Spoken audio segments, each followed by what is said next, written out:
हाती टाळ थाप मृदुंगा मुखी नाम श्रीहरी डोई तुळस विना झंकारी पाऊले चालली पंढरी गळा भेट घेती वारकरी लेट्सअप संगे सजली आषाढी वारी। Jadhavar group of institute Pune प्रस्तुत अभंगवारी। महाराष्ट्राला भक्तिरसात डुंबविणाऱ्या आषाढी वारीचे खास वार्तांकन पहा फक्त लेट्सअप वर।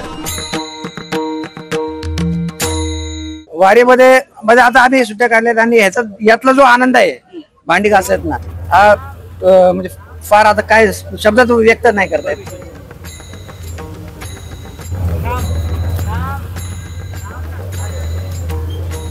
सेवा द्यायला आमचे सगळे 100-150 लोकांचा ग्रुप आहे आणि आमचे गोरक्षनाथ भडे म्हणून त्यांच्याकडून प्रेरणा घेऊन आम्ही भांडी घासायला सुरुवात केली। ते पहिल्यांदा भांडी घासायचे। त्यांना जेवणासाठी ही सोय या मंडळीकडून करण्यात आलेली आहे।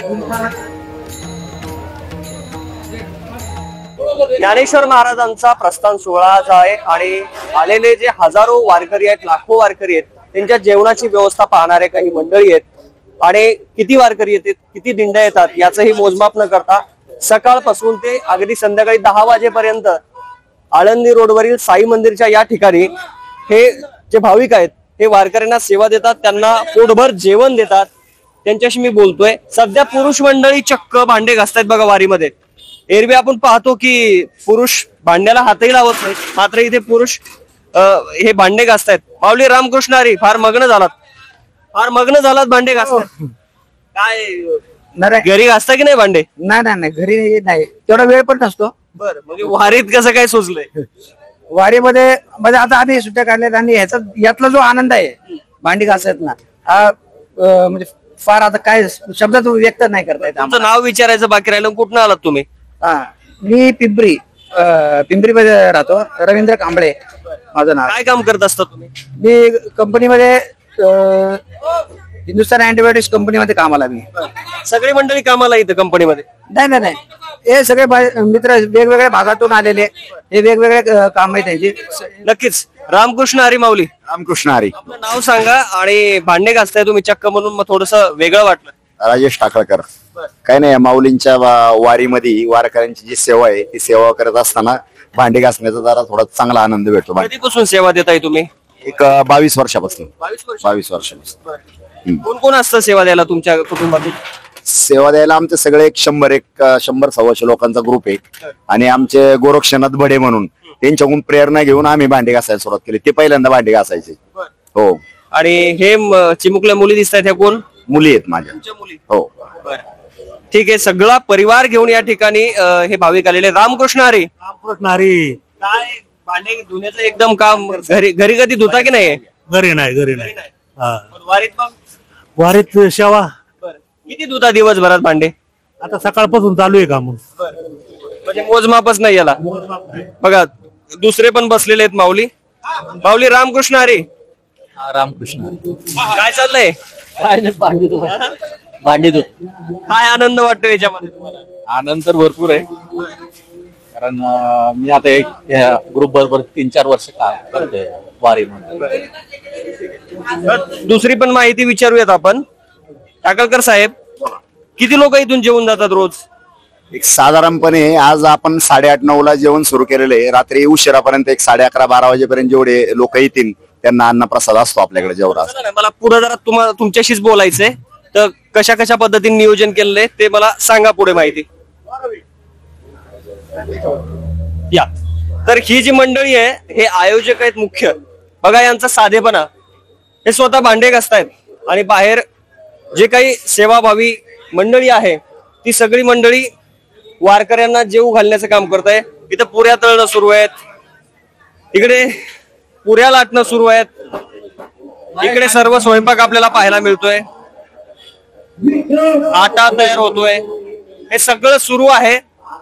आणि समोर आपण बघू शकतो हजारो शेकडो वारकरी आज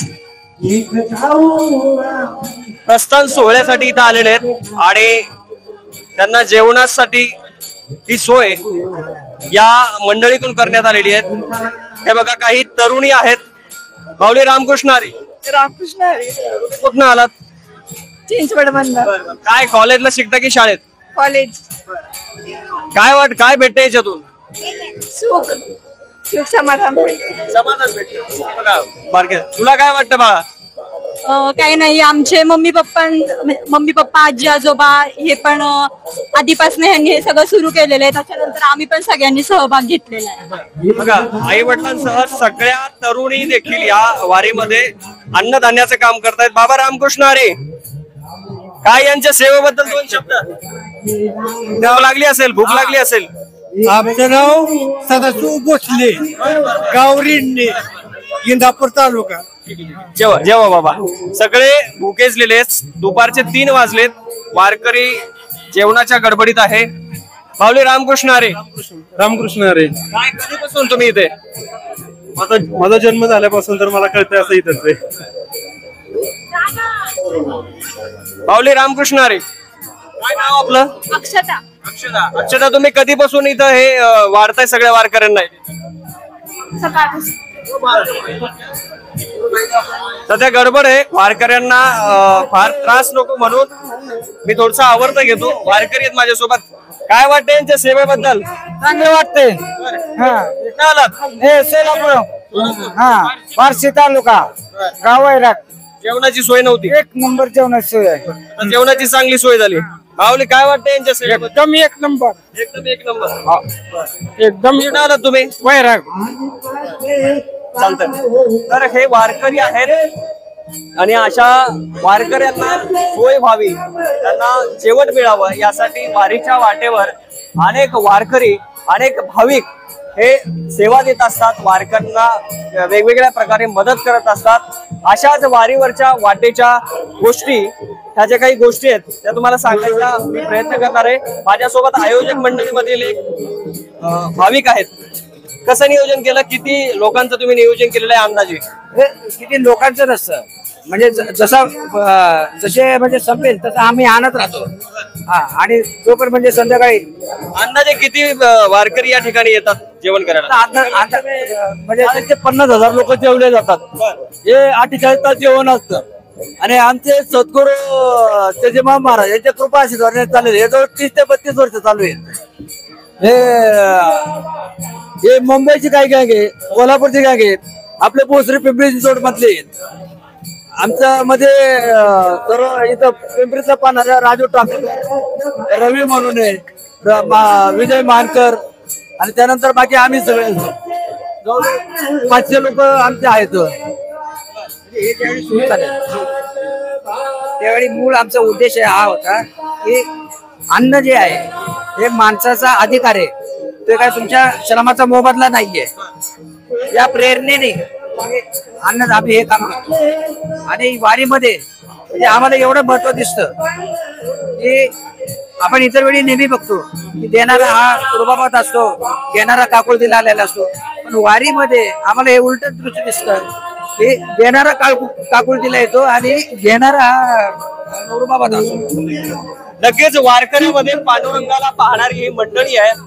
आम्ही मोजमाप करत नाही वारकरी किती येतात, जेवून जातात. मात्र सकाळ ते संध्याकाळ प्रस्थानासाठी आलेल्या आळंदीतील वारकऱ्यांना जेवणाची व्यवस्था या मंडळीने केलेली आहे. आपण पुढील या वारीचे अपडेट देत राहू. तुम्ही पाहत राहा लेट्सअप मराठी. सोशल मीडियाच्या भाऊ गर्दीत विश्वासार्हतेने चकाकणारे नाव म्हणजे लेट्सअप मराठी. सगळ्यांना, सगळ्या नागरिकांना ती स्पीच, ती लेट्सअप वरील मुलाखती म्हणजे विचारांचा खजिना. त्यानंतरच्या निवडणुकीमध्ये मला सोडून गेले. बातम्या केवळ वस्तुस्थिती सांगणाऱ्या, न प्रोपगंडा, फक्त जनतेचा अजेंडा. क्योंकि आने वाला कल जाने वाला है, जाने वाला कल आने वाला है. राजकारण, मनोरंजन असो की क्रीडा क्षेत्र, महाराष्ट्राची स्पंदने संवेदनशीलतेने टिपणारे माध्यम म्हणजे लेट्सअप मराठी. जगासोबत एक पाऊल पुढे राहण्यासाठी लेट्सअपचे ॲप, सोशल मीडिया आणि वेबसाईट सोबत कनेक्टेड रहा.